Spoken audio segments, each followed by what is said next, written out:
I feel cozy.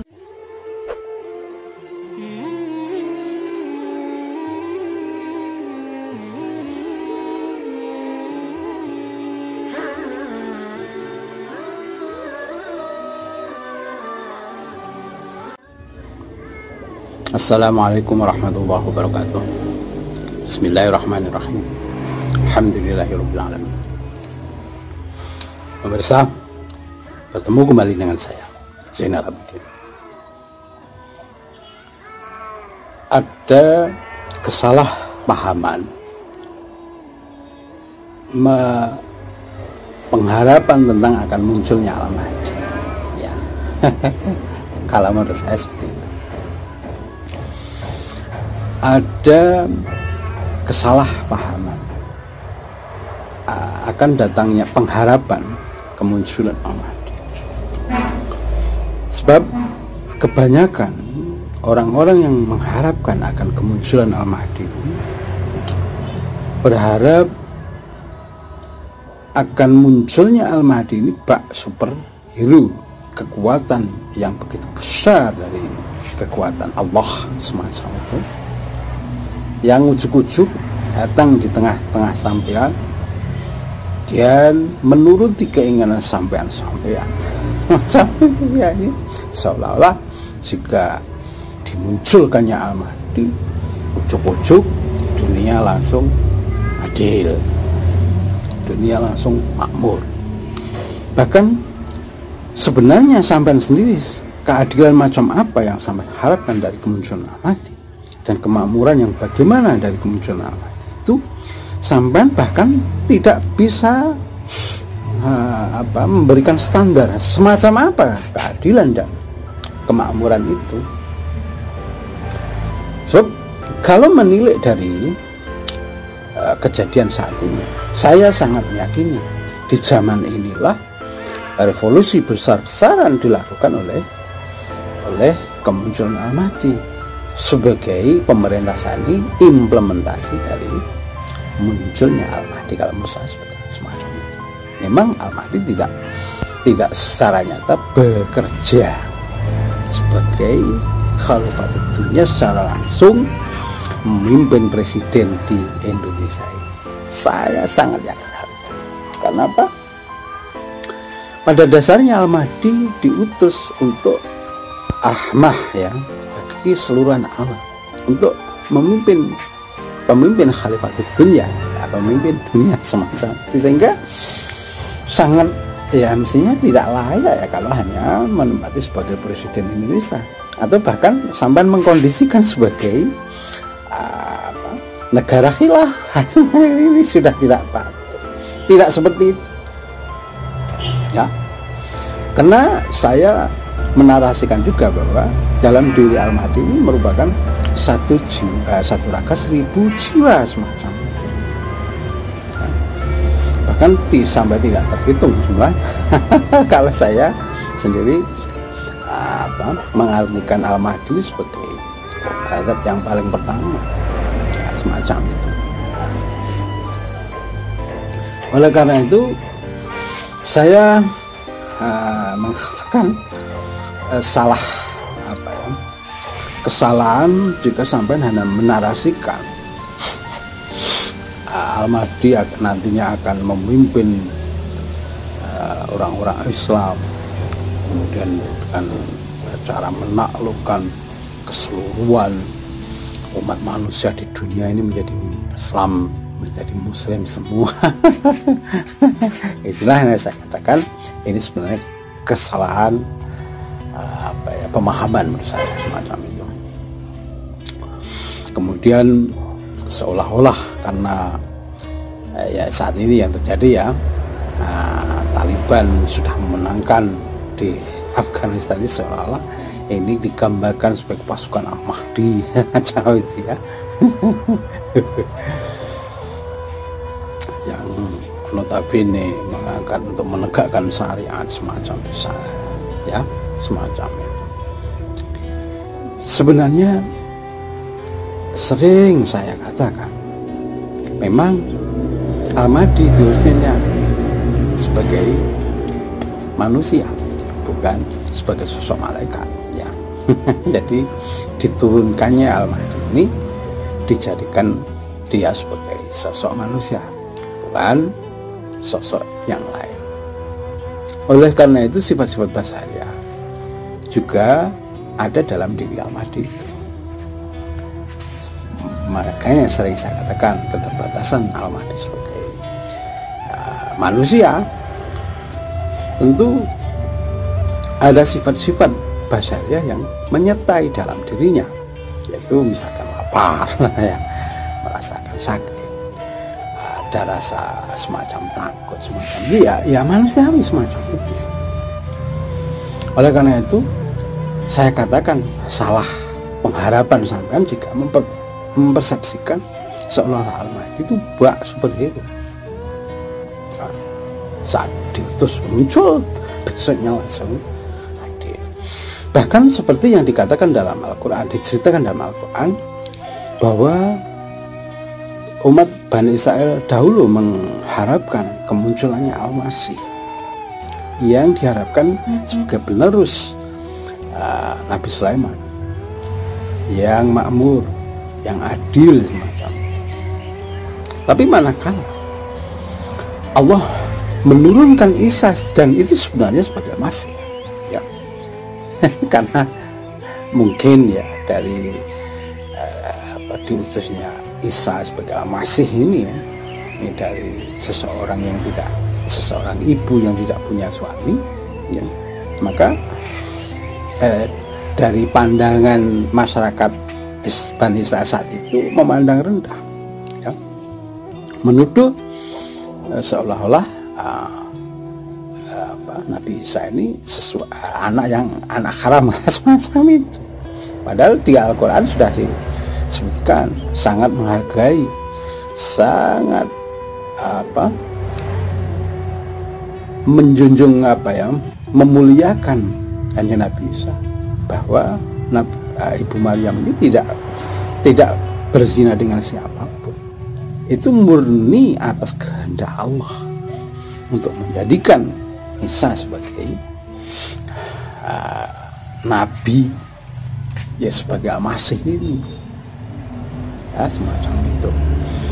Oleh karena itu bahkan Nabi Isa saat itu dikejar-kejar bahkan ingin dibunuhnya semacam itu, karena orang-orang saat Bani Israel saat itu tidak mempercayai bahwa Nabi Isa ini sebagai Al-Masih semacam itu ya. Padahal dalam diri Al-Masih Isa ini sebenarnya benar-benar diberikan mukjizat ya, wa ayyadnahu biruhil qudus semacam itu ya. Oleh karena itu saat ini pun saya sebenarnya juga merasa bahwa pengharapan sampean seolah-olah saat ini belum muncul Al-Mahdi dan belum terjadi keadilan dan belum terjadi kemakmuran, lalu sampean mengasumsikan seolah-olah negara ini zalim dan sampean gantikan dengan khilafah ya, seolah-olah khilafah merupakan segala solusi seperti yang dikeluhkan masyarakat selama ini ya. Tapi sebenarnya kalau sampean tahu bersyukur terhadap Allah, saya sangat yakini bahwa saat inilah sebenarnya sudah dimunculkannya Al-Mahdi. Tetapi memang sebagaimana pemahaman Al-Mahdi yang tidak laisa kamitslihi syai'un, yang sebenarnya tidak ada serupa yang menyerupainya itu, saya sangat yakini walaupun dia diutus di tengah-tengah sampean tidak akan merasa semacam, sampean tidak akan berasa. Tetapi jika sampean melihat kejadian-kejadian alam, kemudian kemakmuran dan keadilan yang sudah dicapai saat ini, sampean bisa bersyukur. Saya sangat yakin saat inilah sebenarnya implementasi dari kemunculan Al-Mahdi ini benar-benar sudah terjadi, baik keadilan maupun kemakmuran. Coba bayangkan 7 tahun yang lalu Indonesia dikatakan negara yang masih berkembang dan bisa dikatakan lebih ya masih negara berkembang yang miskin semacam itu ya, dan seolah-olah tidak punya kekuatan membangun. Tetapi setelah Pak Jokowi sebagai presiden dan implementasi dari kemunculan tadi, Indonesia bisa membangun segitu besarnya infrastruktur ya. Bahkan untuk bantuan-bantuan sosial semacam PKH, semacam bantuan-bantuan raskin, kemudian ada kartu Indonesia Sehat ya, kartu prakerja semacam itu, banyak bantuan yang dilakukan. Kemudian dengan pemangkasan birokrasi dan lain-lain sebagainya yang dilakukan, ini benar-benar suatu perwujudan keadilan yang dilakukan oleh implementasi dari kemunculan Al-Mahdi ini ya.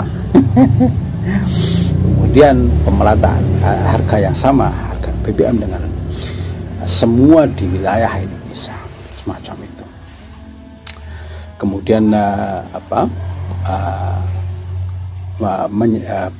pengadaan tol langit, tol laut di semua wilayah Indonesia ini merupakan sebenarnya ya, ini merupakan karunia yang benar-benar menurut saya ini merupakan implementasi dari kemunculan Al-Mahdi.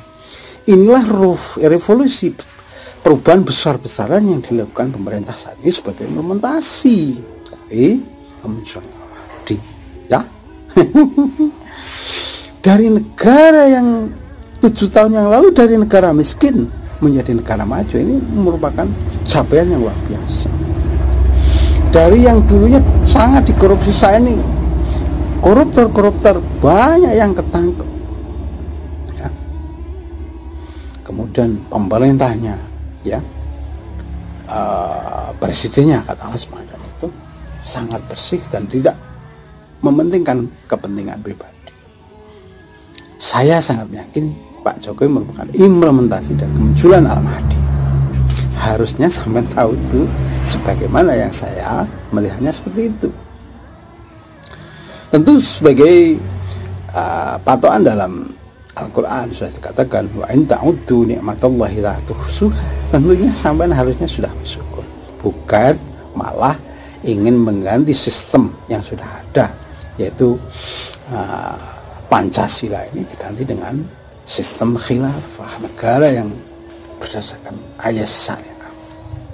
Tentu jika ini sampai lakukan, sampai tidak adil karena hanya mengarahkan satu titik saja untuk kepentingan muslim saja macam itu ya.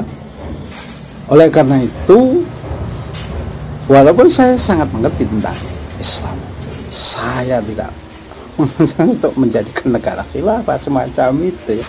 Karena pada saat tidak ada keharusan untuk membentuk negara khilafah sebagai negara mode yang katanya diinterpretasikan sebagai negara yang adil. Tapi kalau orang-orangnya awalnya saja membangunnya sudah dengan cara-cara yang tidak adil, mengolok, mengejek, menekan, mempersekusi, mana bisa keadilannya milik mereka saja, pemahaman mereka saja. Kalau yang dia tidak mau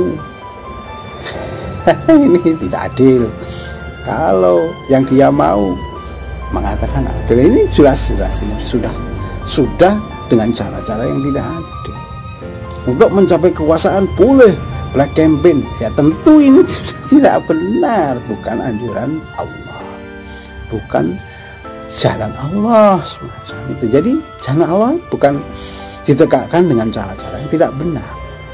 Inilah yang saya katakan kedok mendirikan negara khilafah ini hanya model dari keinginan menguasai suatu wilayah dengan cara model mereka, yaitu memakai propaganda khilafah yang seolah khilafah ini menjadi keadilan dan kemakmuran. Ini kan propagandanya seperti itu, ya. Tapi di mana? Oleh karena itu, makanya saya katakan tadi banyak salah persepsi, salah pemahaman tentang Al-Mahdi. Seolah-olah jika khilafah dipandang sebagai kemunculan Al-Mahdi, ya, diharapkan pemimpinnya Al-Mahdi dengan cara-cara yang sudah dipraktekkan seperti itu, ya saya sangat yakini ini justru ini tidak adil semacam itu, ya, justru tidak adil. Keadilan tidak seperti yang sampean nafsiri saja. Jadi, makanya berhati-hatilah bahwa pemahaman Al-Mahdi ini, ya sering saya katakan tidak sesuai dengan kriteria asumsi sampean selama ini. Ya, demikian. Assalamualaikum warahmatullahi wabarakatuh.